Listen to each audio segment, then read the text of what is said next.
All right. Getting back to this,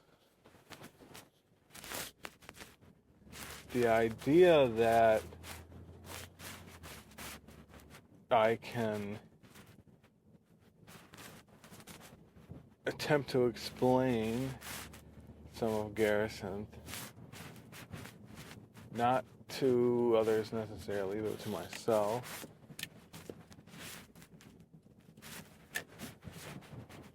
has been put forth by Ymadredis, saying that this is a good method because when I go out and I seek this kind of thinking, this is the person I want to be, Uunic and thinking this way, analytical, and what we described before as basically a constant good mood all the time. Nothing crazy, but certainly good.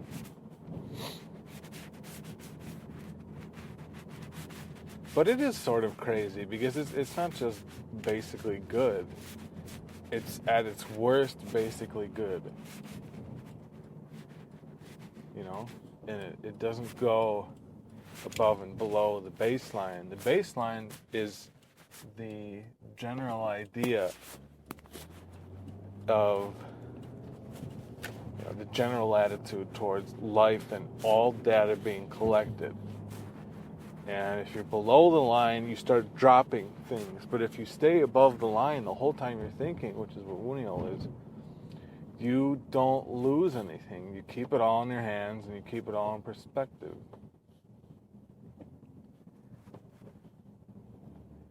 Uunic is live-mindedness, optimism, and cheerfulness.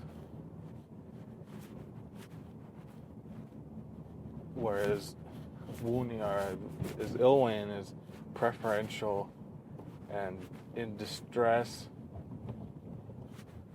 sometimes in despair. Somebody that's dead-minded. That's what we're talking about here. We have these two personifications. And we have the idea that if we record their personality types, by that I mean what they're like, not just live-minded versus dead-minded, but the things that go along with them. What are the attributes of a live-minded person? How do they treat other people? How do they act when they're alone? You know, what kind of effects does live-mindedness have on your personality? So it's sort of either trying to find out if other people are live-minded, I guess. You'll be able to see it on their face because you know what it's like when you're there. But also knowing it when you're there and saying this is good. Justifying that, because sometimes it goes unjustified. You feel a little bit good and then you feel guilty because you feel so good. And, you know, other people can't feel as good. Why am I not understanding other people's points of view? But those points of view, you know, those are understood by Ilwain, and they're shitty ones. They're pessimistic ones. And being there all the time, or letting that one, which is Ilwain, say to Uunic, you're wrong, and Uunic listening to it is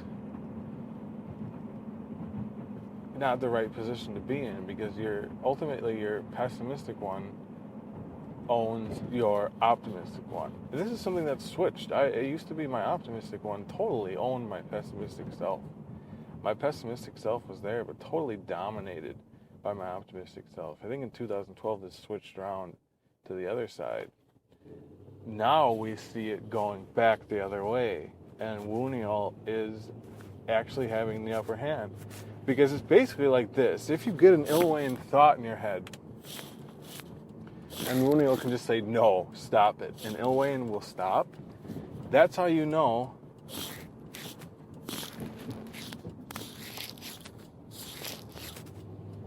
that Uunic is in control. By Uunic, I mean the live-minded personality of you know, when it's you when you're curious and got love in your heart, and everything's good, and you can build things without taking parts out of it, building one thing and saying no and just throwing it away. It's not like that at all. It's you have confidence in what you're doing, confidence in what you're building, and you rarely throw anything away. That's why that person is his creative style is you just create. There's really, I mean, you're going in the right direction. You just are. That's the flow. When you get it in music, it's everything you do is right. It's not distressing, like, this doesn't sound that good. I'm not confident about that. Being in the flow is being stripped of your criticism. That's why I've been so good at going in and completing albums, taking 3 days or 7 days. You can do that amount of work. You just have to increase your quality of work. And to increase your quality of work, you have to be able to go with the creative, thing. It seems like it's just something that just comes down to you and you're there. And you can do nothing wrong. But that's something that's cultivated too. If we cultivate that and take steps to promote that and nothing else, meaning not the opposite, which is total criticism. If we make sure that we are confident in who we are, because we're goddamn right, but not in a way that looks at others and says you're wrong. It's, we're not right because other people are wrong. We're right because we are right. And there's a serious difference between that, because you can say I'm fucking right, and it sounds cocky because it sounds like it's implying that other people are wrong. That's not what we're doing. We are talking about having a perception that is valuable and therefore as right as anything else could be. Because it follows its own morals that it brings up. It's not hypocritical. Because it's like, I can go this way, and it's a way that I stop caring about what other people want me to do. I might have those perceptions somewhere in there, but I don't listen to them. It's not going into a room and feeling like, well, I probably shouldn't do this because this person will think I'm stupid. Probably shouldn't do this. The thing about those perceptions, it's not that you have to ignore them. It's just that you have to realize how much data that kind of perception is missing. How much you don't know. And if you're fearing, you're automatically taking the point of view that it must be the worst case scenario. Oh my God. I'm scanning for the data in the universe to figure out what the hell is going on. And if you're in that kind of, if you're really looking on the outside, you're looking for all the data, you're saying, everything I pick up, I'm going to throw my hands into the darkness that is outside, and I'm going to pat them along the cave floor and pick up this and this.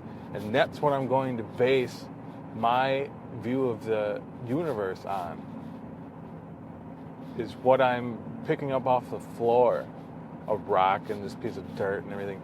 It's not what's really going on. It's just a very, very, very tiny fraction of data you're taking in when you look outside.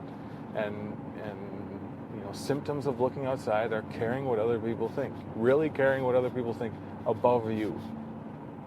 Above what you think. If you look at the world because of information you get from the inside, information that you get from yourself, the microcosm. The microcosm, if you go into that, since you are it, you see, it's not like going into the dark and picking up things off a cave floor and you get the feeling of them. It's not like that because it's going into something that you have all the data. The microcosm is you and, an arguably smaller version of what's going on. The macrocosm is the world. And it's not that the world is evil and that the inside is good. They're the same thing. They're the same patterns, exact same. When you look inside, you have all the data to be able to say, oh, this is this, and I know this. And if you can relate that to the outside world, then you have the key to everything because it's all the same.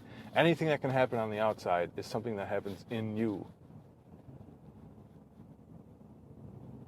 When you're looking from the outside in, you both have no idea what you're doing on the outside, and if you're judging what's inside from what's outside instead of the other way around, you have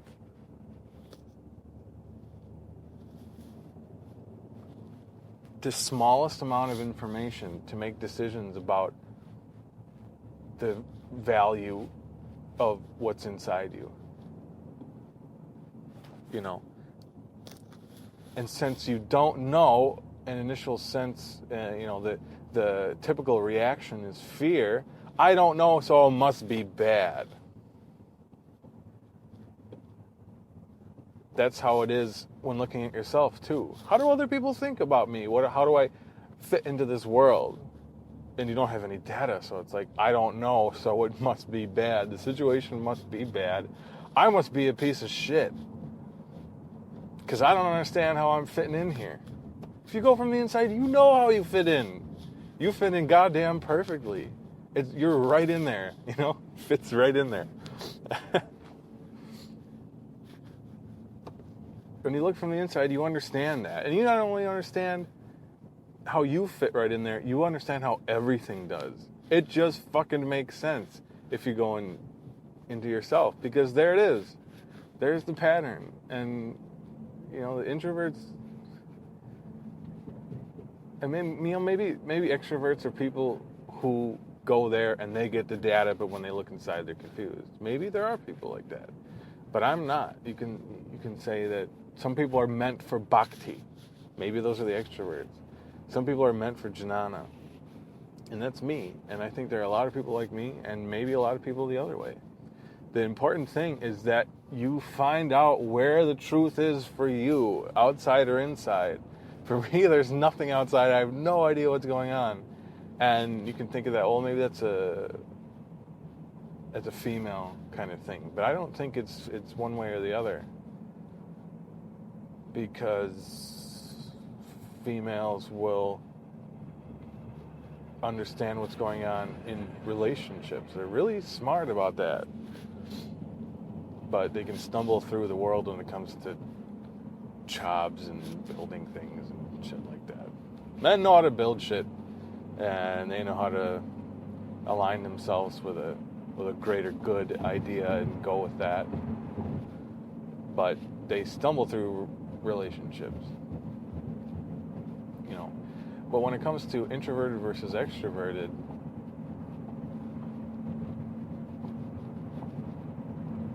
trying to master those both before you understand the inside, that's an extrovert.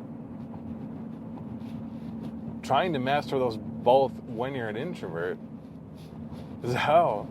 It's hell. You don't know how to get it. You don't know how to get the information. You don't know how to live the best you can on the earth.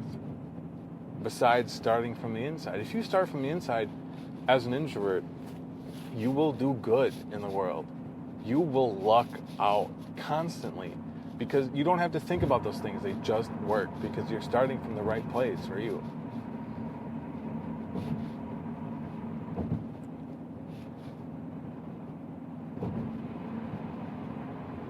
And that's why I value any teaching that says you have to start from the inside, because that totally makes sense for me. And I think that it should be promoted so that if there are other people like me as introverts, they can get it too. Those are my people. I don't know where they are. I don't know who they are. We don't know each other. That's the thing about introverts is we don't know each other. I think extroverts might know each other. Introverts, we don't know each other. But we love each other. And we want to stick up for each other. Whoever the fuck the other ones are. We all think we're alone because we don't actually go out to see what's what, because that's not the way we find truth. We find truth by energizing what's inside, figuring out ourselves, figuring out our multiple personalities, every idiosyncrasy that we can have, every mispronunciation of idiosyncrasy, every little thing, every development we can make with our personality. Working on our self-esteem constantly. We don't bring that into the world, necessarily. We don't act like we're a fucking narcissist and we think about ourselves 24/7. But I do. I can only think about myself. And it's not in a way that goes in the world and is narcissistic. But in doing that, and finding out about myself, everything else works out, which is why I can spend so much time and so much focus on the inside, because that's what I'm supposed to be doing. That's why everything works out like that. I can try to start building things up in the world, and what happens in the world? Things fall apart. And my inside, my introspection is gone too. If I start with looking into the world,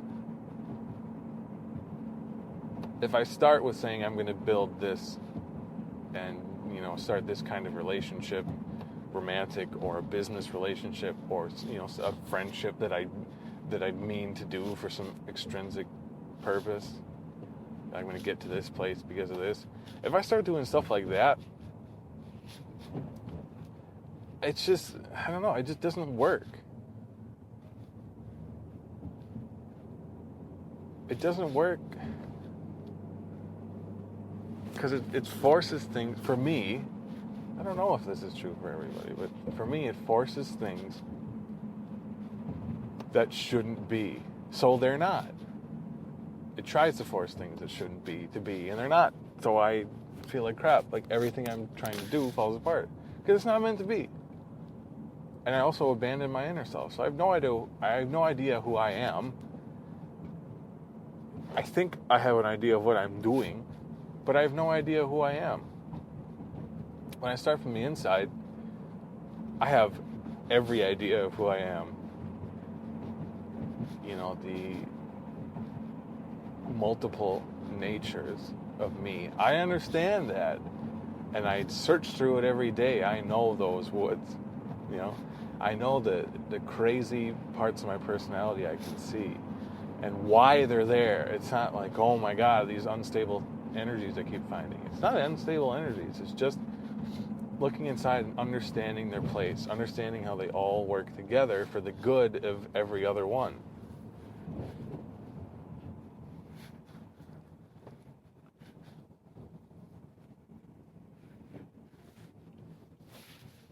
Do I know what I'm doing in the world? Not really.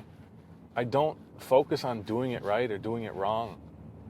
Every time I focus on doing it right or doing it wrong, I really worry, because that's something that if you're trying to figure something out in the world by going into the world first, you're going to worry because you have a certain idea of how it works.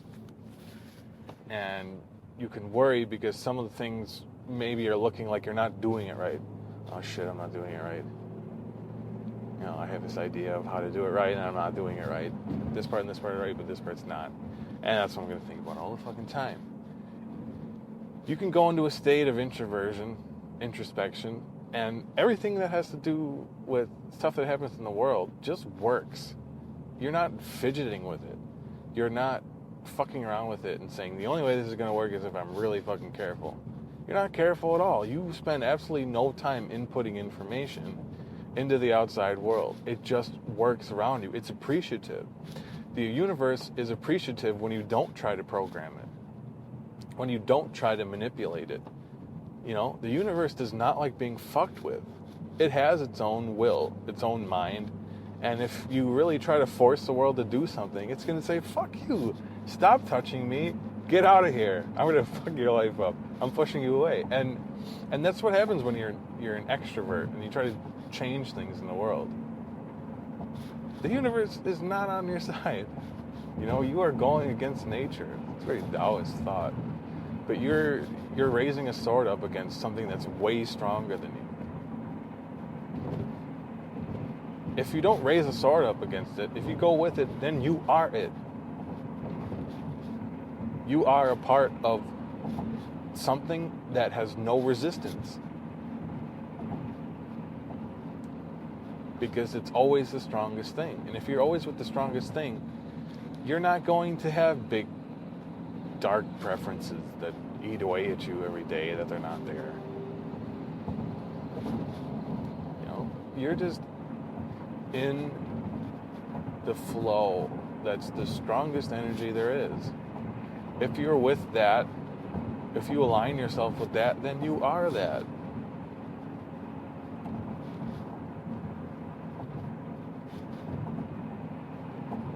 Because you can start worrying about, oh, am I going to get my bills paid? Shit. Oh, does this person like me? Shit. Am I going to get to work on time? Shit. If you're thinking those things, you're probably screwing up already. And you're not worrying about them because you're screwing up. You're screwing up because you're worrying about them. And you're worrying about them because you're looking outside and saying, is it okay? Is it for me? You know, is it on my side today? Forget about that. Forget about taking your place. And that's, you know, an egoic thing to do. Taking your place, looking at the world outside of you and asking, are you on my side today? Don't be its enemy. You will never succeed at anything.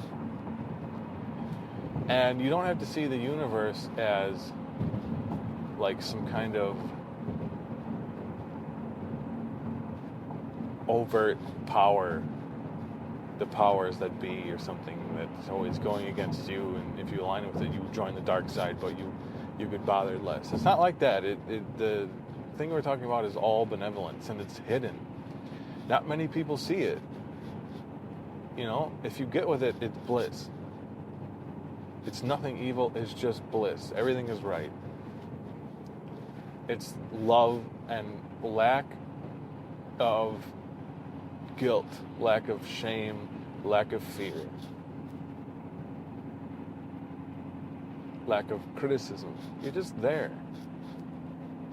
And it's just good.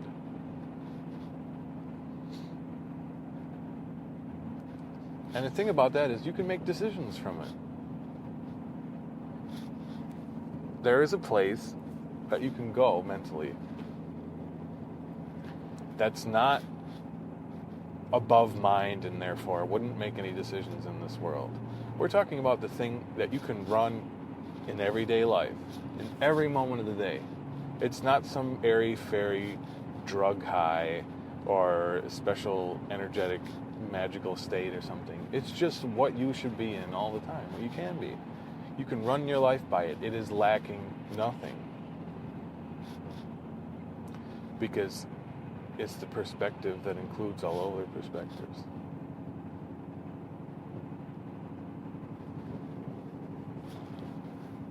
That is the place to be.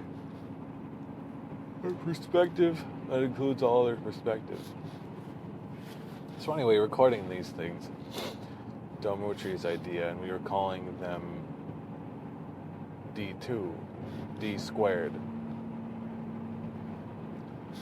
for a second, which is Daṇḍin looking at Ymadredis. But I think, you know, it doesn't have to be just Ymadredis' thing. Naming it that limits it to something that we expect Ymadredis to do and nobody else will do it. But I think Uunic can do it.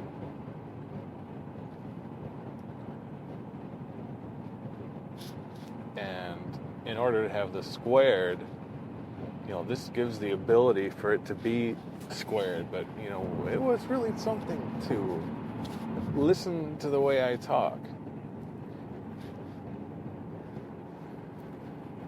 Because I can do this all the time. But I don't record it because I don't want anyone to hear it. I don't want anyone to hear the way I really think. Even though the way I really think is the most empowering thing about me. That's the thing that holds me and makes me feel good. It makes me make good decisions. It's all the right that has been organized in my mind through my whole life. It's the culmination of years and years of experience, rather than going at it stupid.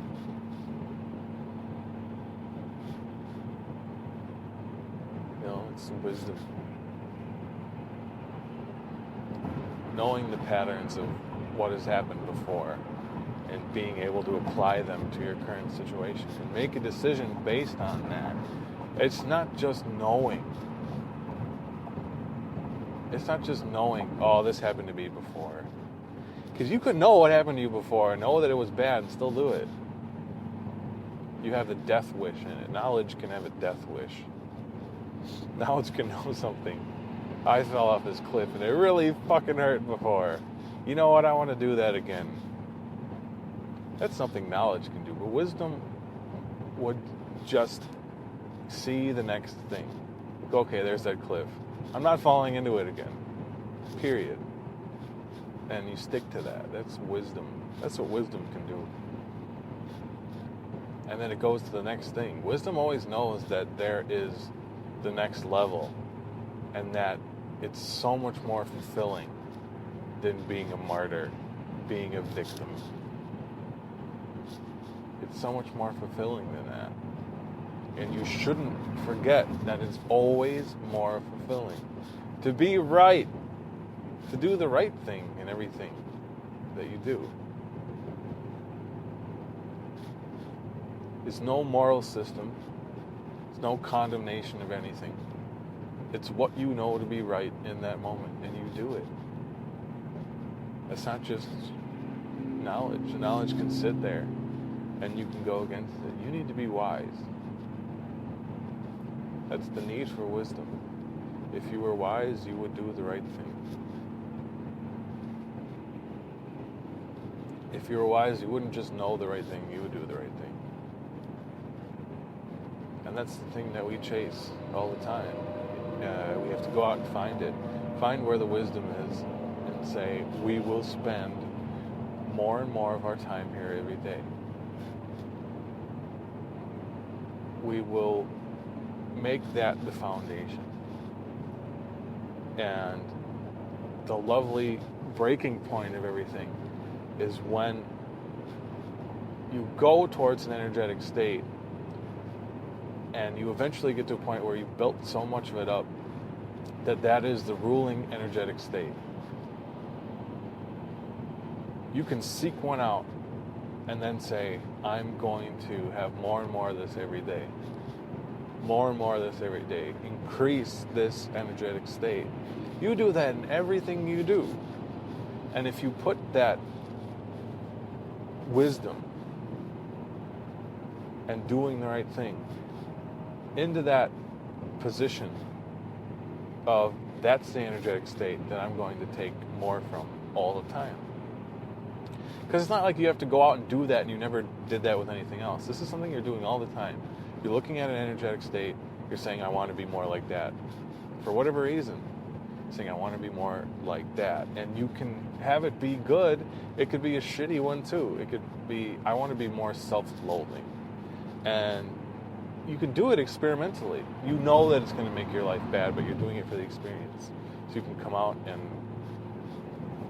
write something about it, if you're in this life. But I think we live our whole lives on this earth purposely forgetting stuff so we can suffer, so we can have that experience. But then when we come out of it, we're like, okay, no more suffering for a while. And when we really know that, and we really know that's what we want, no more suffering, God damn it, no more suffering. When we're like that, that's when we find that wisdom, wherever we knew that it was. Anything that got through from our younger years, where we still know where that wisdom is, because we do. You always know it. You always know where it is. You're always given the first step.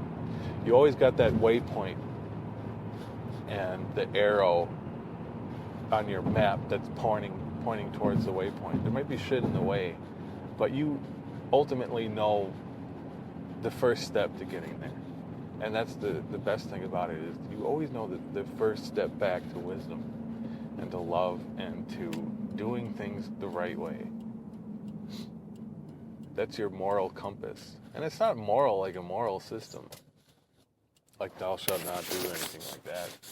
You can't do this or you can't do that. It's not like that. The moral compass I'm talking about is the one that leads to your bliss. It includes a lot of disobeying. But it's not disobeying in a shitty, rebellious way. It's disobeying because you are with God and something else is not. Something else is restricting and evil, and you just stop listening to it. And that's powerful. So when you get to the point where you can finally, really say, no more suffering, then you find where wisdom comes from, and you take that first step. And the next day you take the second step. And the next day you take 5 more steps. And the next day you take 8 more steps. And you don't take any steps back. There is no day where you take a step back from that. And that's maybe something you should ask yourself. What did I do today? Did I move a step towards my own enlightenment? Did I take a step towards doing things right? Or did I take a step the other way? And the more you do right, the easier it is to do right. And that's a wonderful thing. You take 5 steps towards right one day, just trying it out, and it will be 5 times easier the next day for you to do the right thing, because you're on that path. That's the momentum of righteousness. And I'm really scared to use the word righteousness because it sounds like constrictive Christianity and feeling like crap about yourself. Righteousness is not doing what's right because you feel guilty. If you feel guilt, that's not what is meant. That's not what is meant by the universe if it wants you to do the right thing. Doing the right thing means stripping off your guilt and doing the thing you knew was right anyway. It's not the thing that you were told was right. Sometimes we're told things and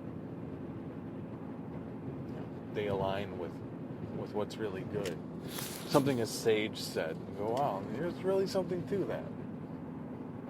Something everybody knows this person is a sage, and they did actually say something sagacious. That's true. And totally lines up with what you know is true as well. But there's a lot of crap in there that's not. People regarded equally as sagacious. This person's also a guru, but they tell me that I should feel like shit about this, and if I do this, then I'm gonna be burned alive, and blah blah blah. Those people exist too, those voices, those influences.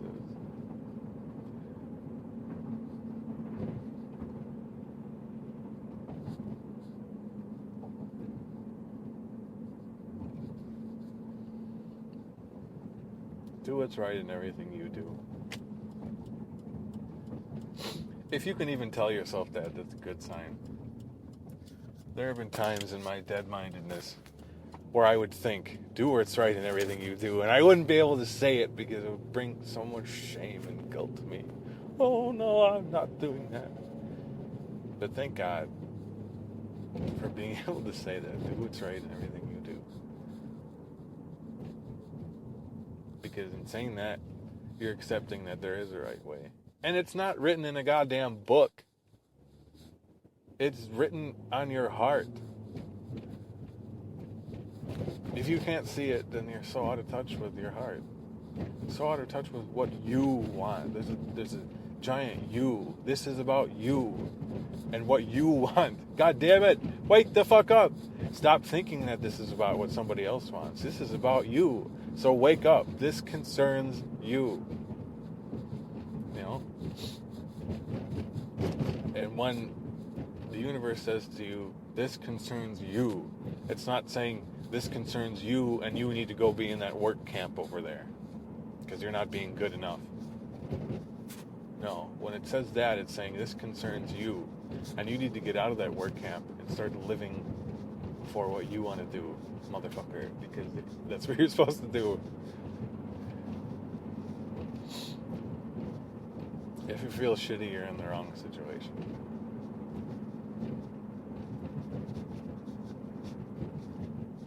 Viora is accepting that and saying, okay, I feel shitty here, so I'm not going to be here anymore. And it's as simple as that. And it's not always a place. You know, you get these energetic states. If you feel shitty because you feel guilty that you didn't do enough for somebody, get out of that. Get out of that. You know, that is not telling you anything. It's not telling you the truth. If it's making you feel like shit, it's not telling you the truth. You know, it's giving one perspective that's only going to bring you down because it makes you feel guilty and it puts you into a state of fear. You can't make a good decision if you listen to something that makes you feel like shit. That might sound revolutionary because it makes it sound like you can't actually do anything wrong. There's something about listening to your heart. And it's not Hitler.